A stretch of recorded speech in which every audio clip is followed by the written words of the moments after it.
I need to say this before I start. If you ever find yourself driving through the back roads of Virginia late at night, and your GPS suddenly reroutes you through a road called Archer Creek Bridge Road, keep driving and do not stop for anything, especially if you see someone standing under the bridge, because sometimes it isn't a person waiting down there, and sometimes it's already been waiting for you. It happened 3 summers ago, July of 2023, and hot enough that even at 2 in the morning, the air still felt damp and swollen against my skin. I remember that part clearly because the AC in Tyler's old Ford Explorer barely worked anymore. It just pushed warm air through the vents, while making this rattling sound behind the dashboard every few minutes, like loose screws rolling around inside the plastic. We'd been driving for almost 6 hours by then, me, Tyler, and his girlfriend, Nina. We were heading back from a concert in Charlotte after making the incredibly stupid decision to save money by driving overnight instead of getting a motel. At first it was fun. Music loud, window cracked open. Gas station coffee. That weird exhausted laughter people get around midnight when nobody's really awake anymore. But somewhere past the Virginia state line, something changed. Not suddenly. That's the thing I keep coming back to. It wasn't dramatic. The night just started feeling off, like the road itself didn't want us there anymore. Tyler was driving with one hand hanging over the steering wheel, while the GPS glowed blue across his face. Nina had fallen asleep against the passenger window about 30 minutes earlier. I was in the back seat trying to stay awake by scrolling through old Reddit threads on my cracked phone screen. Signal kept cutting in and out. Every few minutes the page would freeze. Reload, freeze again. Outside the windows, the world had turned completely black except for trees and occasional mailboxes flashing through the headlights. No houses, no stores, nothing. Just endless woods. I checked the time, 2:13 a.m. That number still bothers me for some reason. Maybe because that was the exact moment the GPS rerouted us. The voice interrupted the music mid-song. Faster route found. Tyler groaned immediately. Oh, thank God. He tapped the screen. The map shifted west towards some tiny road neither of us had heard of before, Archer Creek Bridge Road. I remember laughing a little. Dude, that sounds like the setup to a murder documentary. Tyler smirked without looking away from the road. Relax, it saves like 20 minutes. 20 minutes. That's all it took. The turnoff appeared almost immediately after that. A narrow road splitting off into the trees. No streetlights, no reflectors, just darkness. I should have said something. I should have told him to stay on the highway. But exhaustion does weird things to your instincts. It smooths over the sharp edges of common sense, so we turned, and the second we did, the radio cut to static. Nina jerked awake in the front seat. What the hell was that? Tyler smacked the dashboard. The music came back for half a second, then vanished again beneath a wall of crackling white noise. Outside, the woods pressed closer to the road. Das is wet. The headlights barely reached beyond the first line of trees. I noticed something else too. The insects had gone quiet. No cicadas, no frogs, nothing. Just tires humming over asphalt and static. Tyler frowned at the radio. That's weird. Nobody answered because we all felt it.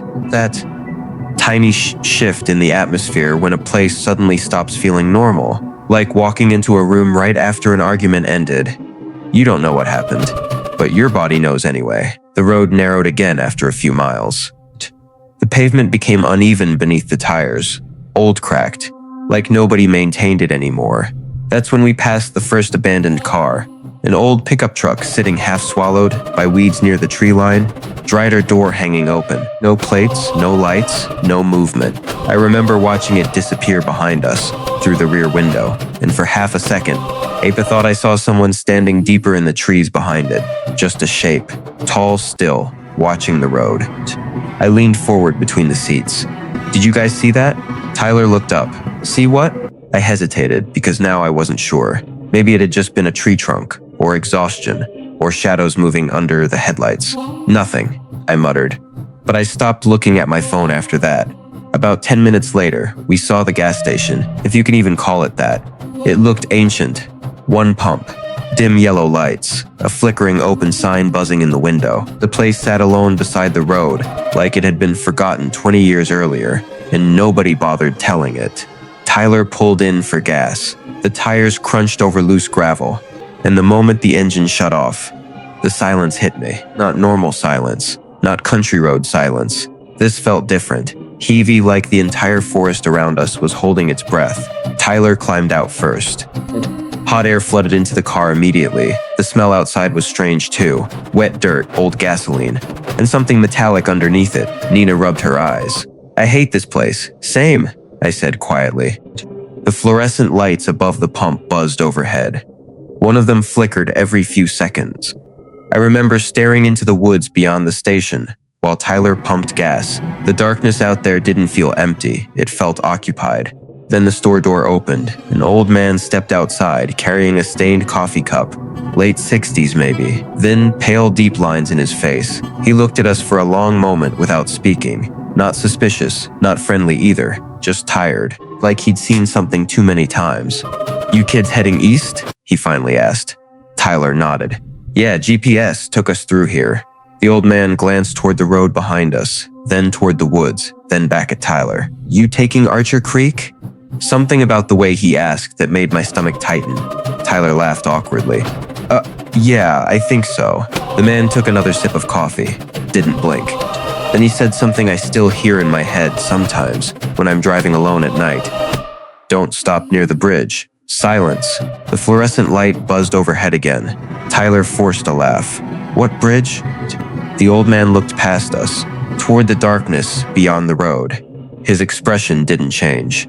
"Y'all will know it when you see it." Then he turned around and walked back inside the gas station. And right before the door shut behind him, Abby heard him lock it. Kmick, the sound was small, tiny, even. But something about it made the hair rise slowly along the back of my neck. Because suddenly, it felt like he wasn't locking the door to keep us out. It felt like he was locking it because something else was already outside.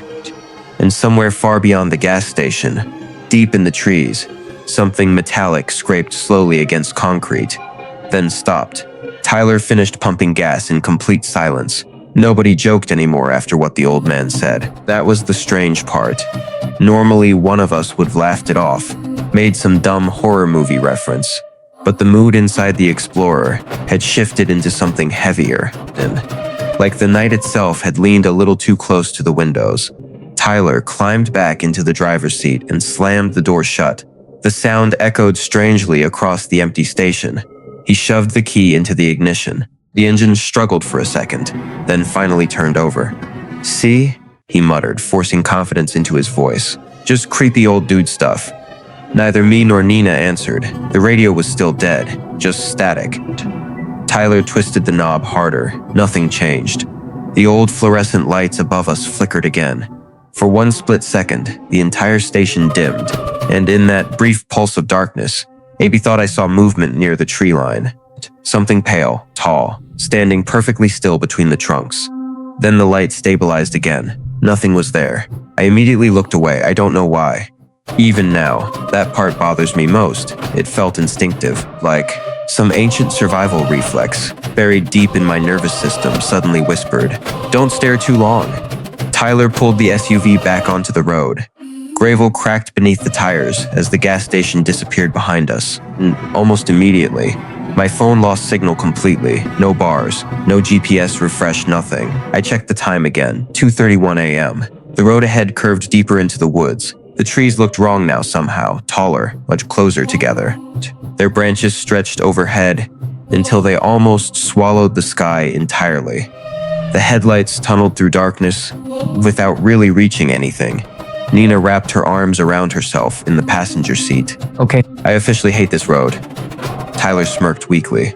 "You hate every road."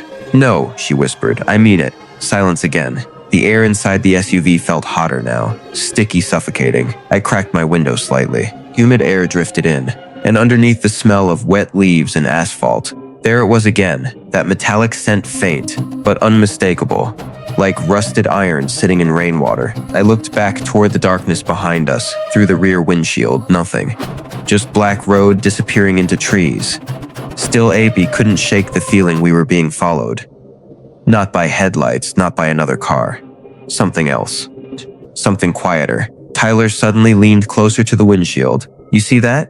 Up ahead, a road sign emerged from the darkness, old crooked, half covered in vines. Archer Creek Bridge Mill Simeone had scratched deep marks across the metal, long jagged almost parallel, like claw marks. Nina noticed them too. Oh hell no, Tyler laughed nervously. Probably teenagers. But he accelerated slightly after passing the sign. The bridge appeared sooner than I expected. At first I only saw the guardrails, old rusted steel catching the headlights. Then the structure itself slowly emerged from darkness. Massive concrete supports disappearing into black water below. No lights, no markings, just an enormous bridge sitting alone in the woods, like something abandoned by the world decades ago. And the weirdest part? There were no sounds. None. No frogs near the water, no insects, no wind, nothing. It felt impossible, like someone had muted the entire forest. The tires hummed softly across the bridge entrance. I leaned forward slightly between the seats. You guys feel that? Nina nodded immediately. The SUV itself seemed different on the bridge, heavier somehow, like the air pressure had changed. Halfway across, Tyler slowed down. What the hell? I followed his gaze. There were scratches all over the guardrails. Not graffiti, not random damage. Lines, hundreds of them, dragged into the metal over and over again. Some fresh enough to reflect in the headlights. A sound suddenly echoed beneath us. Metal scraping against concrete, slow, deliberate. The sound came from somewhere under the bridge. Everyone froze. Tyler lowered the radio volume instinctively, even though only static remained. Then silence again. Nobody moved. Nobody breathed, and then Nina spoke quietly. Did someone just laugh? I felt every muscle in my back tighten. Because yes, I heard it too. Not loud, not human either. Just this strange muffled sound, drifting upward from beneath the bridge, like someone trying not to laugh through clenched teeth. Tyler pressed harder on the gas pedal immediately. The SUV rolled faster across the bridge. That should've been the end of it. It should've, but right before we reached the far side, the headlights caught something standing near the opposite guardrail, tall, motionless, white. Tyler slammed the brakes instinctively. The SUV skidded slightly sideways. Nina screamed. My shoulder slammed into the backseat door hard enough to rattle my teeth. And there it was, standing maybe 30 feet ahead of us, not moving, not reacting, just watching. At first, my brain couldn't process what I was seeing. The figure looked too strange, too wrong. Then the details slowly came together. White costume, mud-stained fabric, long ears hanging from the top of the head, a rabbit mask, old dirty, distorted. The face wasn't smiling exactly, but the mouth curved too wide, like cracked plastic stretched by heat. Nobody inside the SUV spoke. We just stared, and the thing stared back, perfectly still beneath the headlights. Its clothes looked soaked. Dark stains covered parts of the costume. Mud maybe, or something else. The mask tilted slightly to one side. Not much, just enough to feel unnatural. Tyler whispered first. What the fuck? The figure didn't answer, didn't move, didn't blink. Then the radio exploded into static. Nina cried out. Tyler grabbed the steering wheel tighter, and for one horrible second, the figure seemed closer. Not walking, not running, just closer, like reality itself skipped a frame. My pulse slammed against my ears. I blinked hard. The thing was standing near the guardrail again, same distance as before. I swallowed. Maybe my eyes were playing tricks on me. Maybe exhaustion was warping everything. That had to be it, right? Tyler slowly rolled the SUV forward. The figure remained motionless. The headlights washed over the rabbit mask as we approached. And I realized something that made my stomach turn cold. The costume wasn't fluffy. It looked homemade. Like stitched fabric stretched over something too thin underneath. And the eyes behind the mask, Abby could see them now. Not black. Not hollow. Human watching us carefully. Studying us, the SUV crept past. 10 feet away, 8. 5, nobody breathed. I kept waiting for it to move. To rush the vehicle. To scream something, anything. But it just stood there beside the guardrail while we passed. Head tilted, hands hanging at its sides. Completely calm. Then, right as the passenger window aligned with it, it spoke softly, almost politely. You shouldn't stop here after midnight. Nina let out this broken little gasp beside the window. Tyler floored the accelerator instantly. The Explorer lurched forward violently. We sped off the bridge fast enough that the back tires fishtailed against the pavement. Nobody looked back at first. Nobody wanted to. The trees swallowed the road ahead again. Darkness closed around us. Only after maybe 30 seconds did I finally force myself to glance through the rear windshield. The bridge was already disappearing behind us. No figure, no movement, nothing standing there anymore. I exhaled shakily. Okay, Tyler muttered breathlessly. Okay, no, screw that, screw all of that. Nina looked pale. What was that thing? Nobody answered, because deep down, Aba think we all knew the same horrifying truth already. That thing hadn't looked surprised to see us. It looked like it had been waiting. And somewhere far behind us, hidden beneath the static still crawling through the radio, Abby thought I heard it again, that muffled laughter, very far away. But getting closer, nobody spoke for almost 5 full minutes after the bridge. The only sound inside the Explorer was the engine struggling uphill, and the constant hiss of radio static bleeding softly through the speakers. Tyler's hands stayed locked around the steering wheel so tightly, his knuckles had turned pale. Nina kept staring out the passenger window without blinking. And me, Abby, couldn't stop replaying the way that thing had spoken. Calm, polite, like we'd interrupted something. The road twisted deeper through the woods. No houses, no lights, nothing except trees swallowing the world in every direction. I checked my phone again. Still dead. No signal, no GPS. Even the clock had frozen somehow. 2:43 a.m., the same time it had shown nearly 10 minutes earlier. That's impossible, I muttered. Tyler glanced over briefly. What? My phone's frozen. Nina quietly pulled out hers too. Then her expression changed immediately. Mine too. A cold pressure settled low in my stomach. Tyler forced a laugh again. Weak this time. Okay, weird coincidence. But nobody believed that anymore outside. Fog had started creeping across the road in thin gray waves. Not natural fog either. It hugged the pavement too closely, almost like smoke. The headlights struggled to cut through it. Then the static on the radio shifted suddenly. Not music, not signal, a voice, broken, distorted. Don't stop. Tyler jerked toward the dashboard. What the hell? The voice vanished instantly beneath static again. Nina whispered something under her breath. What? She swallowed hard. I think that thing followed us. Tyler shook his head immediately. No way. But even he checked the rearview mirror after saying it. Again and again and again. Like he was afraid not to. The road curved sharply left. And that's when the engine died. No warning, no sputtering, nothing. The dashboard lights blinked once. Then everything went dark.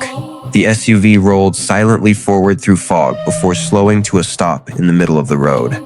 For one horrible second, there was absolute silence. No engine, no insects, no wind. Just darkness pressing against the windows. Then Nina panicked. Start the car. Tyler turned the key immediately, nothing egging. The engine coughed weakly but failed to catch. Come on, he tried harder. Dead, the fog outside thickened slowly around the SUV. I suddenly became aware of how isolated we really were. No signal, no traffic, no nearby homes. Just endless woods surrounding a dead vehicle at nearly 3 in the morning. And somewhere out there, that thing.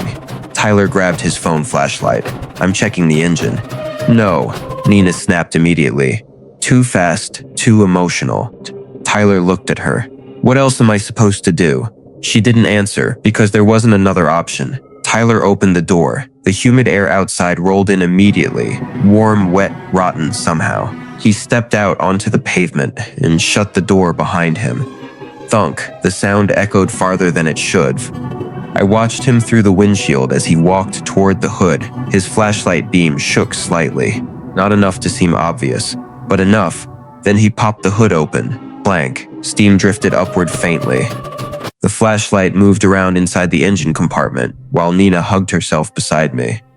You think it's a prank? She whispered. Ned, I didn't answer right away, because I kept thinking about the eyes behind that rabbit mask. Human eyes. Pattern eyes. No, I finally said, and I meant it. Outside, Tyler leaned deeper over the engine, then suddenly froze. The flashlight stopped moving. Tyler, I called. No response. He slowly straightened up, still staring downward into the engine.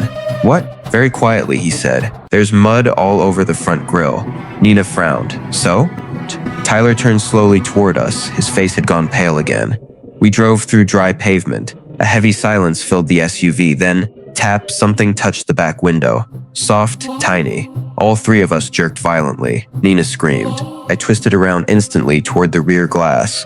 Nothing, just darkness. My pulse slammed against my ribs. Tyler hurried back toward the driver's door. What happened? Before either of us answered, tap. Again. This time from the passenger side window, Nina recoiled hard against the center console. Oh my God. Tyler yanked the door open and climbed inside fast enough to nearly fall over himself. Slam locks clicked instantly. Nobody moved. Then came the third sound, not a tap this time. A scraped metal dragging slowly along the side of the SUV, scarting near the rear bumper, moving forward.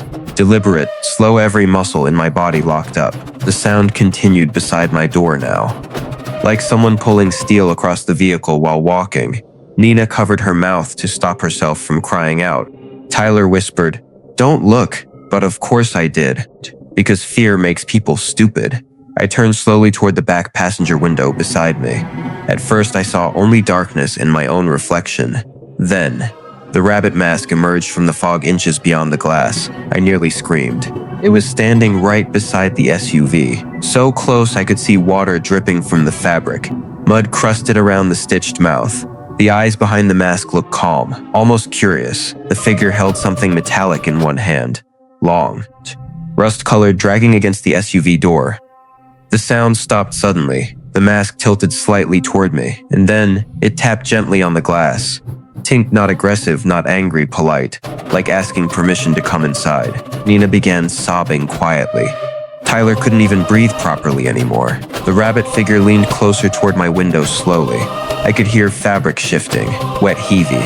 Then it spoke again, soft enough that I barely heard it through the glass. "You took the wrong road." The voice sounded wrong up close. Not deep, not monstrous, almost normal. That somehow made it worse. I stared into those eye holes and suddenly realized something terrifying. I couldn't see any skin behind the mask.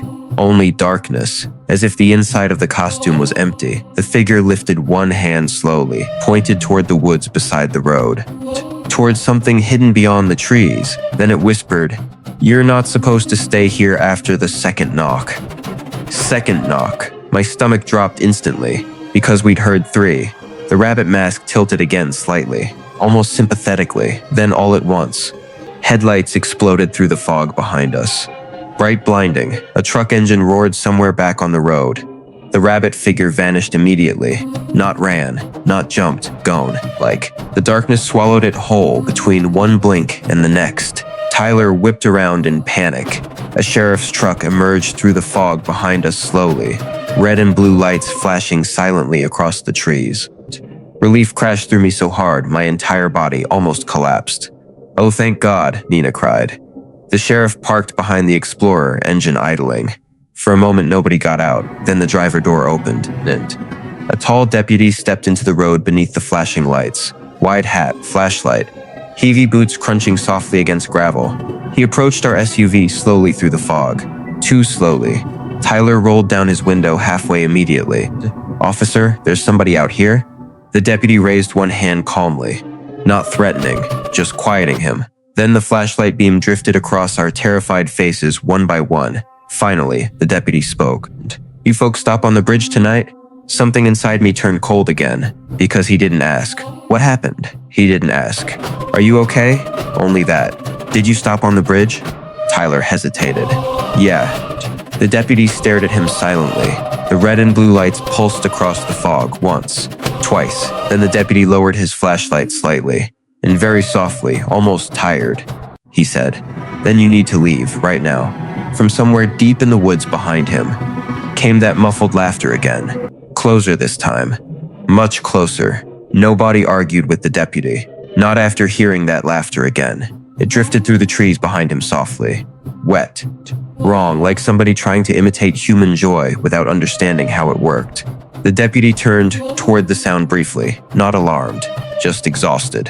Like he'd heard it too many times before. "Start the vehicle," he said quietly. Tyler swallowed hard. "It won't turn over." The deputy stared at him for a second, then slowly walked toward the front of the Explorer. His flashlight swept across the hood, paused, then lowered toward the grill. I watched something change in his expression immediately. not fear recognition. He crouched slightly near the bumper. The flashing lights from the patrol truck painted the fog red and blue behind him. Finally, he stood again. "What?" Tyler asked shakily. The deputy looked at him. "There's handprints all over your vehicle." Silence. Nina made this tiny choking sound beside me. The deputy continued calmly. "Mud fresh." I felt my stomach tighten again. Because Tyler was right earlier, the road had been dry. The deputy stepped closer to the driver's window. "You need to listen carefully now." His voice stayed low, controlled, like he was trying not to panic us. "Do not get out of this vehicle again tonight. Doesn't matter what you hear." Tyler nodded immediately. The deputy glanced toward the woods again. The fog had thickened behind him now, curling slowly between the trees like smoke. Then, he added something that made my blood run cold. "And if you see somebody wearing white," he paused, long enough that I could hear my own heartbeat. "Don't stop to look at it. Not him." The deputy stepped back toward his cruiser. Tyler rolled the window down farther. "Wait, what is that thing?" The deputy stopped walking. For a moment, I thought he might ignore the question completely. Then he said, "People around here call it the Bunny Man." The name sounded ridiculous, childish, almost funny. But nothing about this night felt funny anymore. The deputy kept speaking without looking at us. "Most folks think it's an old urban legend." Another pause, but every few years, somebody disappears near Archer Creek. The flashing patrol lights reflected across the wet road. Red-blue? Red-blue. The deputy looked toward the bridge somewhere behind us in the darkness. "They usually find the cars later." A knot tightened slowly in my chest. Tyler whispered, "What about the people?" The deputy didn't answer immediately, and somehow, that silence said enough already. Then suddenly, knock! 3 sharp impacts hit the side of the cruiser behind him. Bong bong. Everyone jumped violently. The deputy spun around instantly toward the patrol vehicle. Nobody was there. The fog behind the cruiser shifted slowly beneath the flashing lights. That muffled laughter echoed again, somewhere deeper in the woods. "Closer." The deputy's expression hardened immediately. "Start the engine," he ordered. Tyler turned the key again. Nothing. Agon. The engine coughed weakly, failed. The deputy looked genuinely unsettled now. He moved quickly back toward the Explorer. Too quickly. "Try again." Tyler obeyed instantly, still dead. The deputy muttered something under his breath. Then he suddenly froze. His flashlight beam lifted toward the trees across the road. I followed it automatically at first. I saw nothing. Then the fog shifted, and there it was. Far back between the trees, the rabbit figure, standing perfectly still, watching us. Even from that distance, something about it felt horribly wrong. The proportions, the stillness. The way the white costume reflected the flashing police lights through the fog. Nobody inside the SUV spoke. Neither did the deputy. The figure tilted its head slowly sideways. Then another shape appeared deeper in the woods behind it, and another. My entire body went numb. More rabbit masks, not moving, just standing among the trees, half hidden in darkness. Nina started crying immediately. "Oh my God," Tyler whispered. "There's more than one." The deputy backed slowly toward the Explorer without taking his eyes off the woods. "No," he said quietly. And somehow that answer terrified me even more. The flashlight beam trembled slightly in his hand now. The figures remained motionless between the trees, while fog drifted around their legs.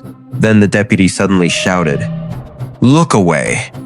His voice cracked through the night hard enough to make all of us flinch. "Do not stare at them." I immediately dropped my eyes toward the dashboard. So did Nina, but Tyler kept looking. I realized that too late because his breathing changed suddenly. Shallow, distant, like he wasn't really inside the SUV anymore. "Tyler?" No response. I looked up. His face had gone blank, completely blank. He was staring into the woods with this horrible, unfocused expression. The deputy slammed his hand against the driver's door. "Hey!" Tyler blinked violently, like waking from a dream. "What?" "Start the damn car." Tyler shoved the key forward again desperately. The engine exploded alive. The sudden roar nearly made me cry from relief. "Go!" the deputy shouted. Tyler slammed the accelerator immediately. Then the Explorer fishtailed hard against the wet pavement before surging forward through the fog. As we sped away, I looked back once through the rear windshield. The deputy remained standing beside his cruiser, in the middle of the road. Flashlight aimed toward the woods, and all those white rabbit figures were gone. Every single one. Like they'd never been there at all. The road twisted violently through the forest ahead. Branches scraped against the SUV occasionally. The radio static had stopped now, which somehow felt worse. The silence inside the vehicle became unbearable. Nobody spoke for nearly a full minute. Then Tyler finally whispered, "I think it wanted me to look at it." Nobody answered, because we all knew he was right. The fog outside thickened even more. Vividigion dropped until the headlights barely reached 20 feet ahead. The GPS screen flickered suddenly back to life, but the map looked wrong. The road ahead looped strangely across the display. Impossible turns, impossible curves. Like the software itself couldn't understand where we were anymore. Then Nina gasped softly beside me. "What is that?" I looked ahead. A figure stood in the middle of the road. White, motionless, rabbit mask. Tyler cursed violently and jerked the wheel sideways. The Explorer swerved past it hard enough that the tires left the pavement briefly, but as we passed, I saw the mask turn toward us, slowly, smoothly, and this time was smiling. Not painted, not stitched, moving. The mouth beneath the mask was actually moving. The figure lifted one hand calmly as we flew past, waving, like it already knew where we were going. Then the road curved sharply, and all three of us froze because Archer Creek Bridge appeared ahead again. Impossible. We'd been driving away from it for at least 15 minutes. But there it was. The same rusted guardrails, the same black water beneath it, the same bridge waiting in the fog. Tyler's voice broke completely. No. The SUV slowed involuntarily, and standing at the center of the bridge, beneath the pale glow of our headlights, was the bunny man waiting. This time, wasn't alone. Tyler slammed the brakes so hard the seatbelt cut across my chest. The Explorer skidded sideways near the entrance of the bridge before stopping at an angle across the road. The headlights shook violently, and there they were, three figures, all wearing those stained white rabbit masks. Standing silently at the center of the bridge, not moving, not speaking, just waiting beneath the fog. The bridge suddenly looked much longer than before, like it stretched farther into darkness than it physically should. The black water below reflected almost no light at all. Nina started hyperventilating beside the window. "We're gonna die." Tyler immediately threw the SUV into reverse. The tires spun uselessly against wet pavement. The vehicle barely moved. I looked back through the rear windshield, and my blood turned cold. Another rabbit figure stood behind us now, right in the middle of the road, breaking the way back. Mud-covered, motionless. The same tilted head. The same unnatural stillness. "How are they doing this?" Tyler whispered. Nobody answered, because none of this felt human anymore. Then suddenly, thunk. Something heavy landed on the roof of the Explorer. All three of us screamed. Metal groaned overhead softly. Another sound followed immediately after. Slow footsteps. Above us, hump, tump, tump, moving carefully across the roof. Nina completely lost control then. Crying, shaking, barely breathing. "Oh my God, oh my God, oh my God." Tyler grabbed the steering wheel harder. His face looked gray now. I realized something horrifying in that moment. The figures on the bridge weren't approaching us. They didn't need to, because something was already on the vehicle. The footsteps stopped directly above my seat. Silence. Then, tink, a tiny tap against my window. I turned slowly and nearly blacked out from fear. The rabbit mask was upside down outside the glass, hanging from the roof, looking directly at me. Rainwater dripped from the long fabric ears. Its eyes remained hidden behind darkness inside the mask, but I could feel it staring, studying me. The mouth beneath the mask twitched slightly again, like somebody trying to remember how smiling worked. Then it whispered through the glass, "You looked at us too long." My entire body locked up. The thing lifted one finger slowly toward the door handle beside me, not touching it, just pointing. And suddenly, all four rabbit figures standing on the bridge tilted their heads at the exact same angle, together, perfectly synchronized. A sound escaped Tyler's throat that barely sounded human anymore. Then the patrol sirens exploded somewhere behind us. Bright lights tore through the fog again. The rabbit figure vanished instantly from my window. Gone. The weight disappeared from the roof at the same time. The deputy's cruiser barreled toward the bridge fast enough to spray gravel behind it. The sheriff leaned halfway out the driver's window, shouting something we couldn't hear clearly. The rabbit figures remained standing in the road for one horrible second longer, then the fog swallowed them. Completely, the bridge emptied instantly, no movement, no white costumes, nothing. The deputy stopped beside us and jumped out immediately. "Move," he shouted. Tyler didn't hesitate this time. The Explorer lurched forward across the bridge, while the sheriff's cruiser stayed behind us. The entire drive after that felt unreal. The fog slowly disappeared. The woods finally thinned. Then, eventually, streetlights appeared again. Civilization, gas stations, traffic lights, normal life. But none of us felt normal anymore. The sheriff escorted us all the way to the nearest county station before speaking to us again. Even there, he never fully explained what we saw. He only asked questions. Did it touch the vehicle? Did it speak to you? Did you look directly into the eyes? That last question bothered me most, because he asked it more than once. Before sunrise, he finally told us something quietly while filling out paperwork. Archer Creek Bridge gets closed every few years. He kept his eyes on the report while speaking. People still find ways around the barricades. I swallowed. What is it? The sheriff stopped writing. For the first time all night, he looked genuinely uncomfortable. Then he said something I still think about almost every day. Doesn't matter what it is. A long silence followed. Then, it matters that it notices you. 3 days later, Nina refused to talk about the incident anymore. A month later, she moved out of Tyler's apartment, said she couldn't sleep beside windows after dark. Tyler got worse, much worse. He started covering mirrors in his house, stopped driving at night entirely. Sometimes he'd call me at 3 in the morning just to ask if I heard scratching outside too.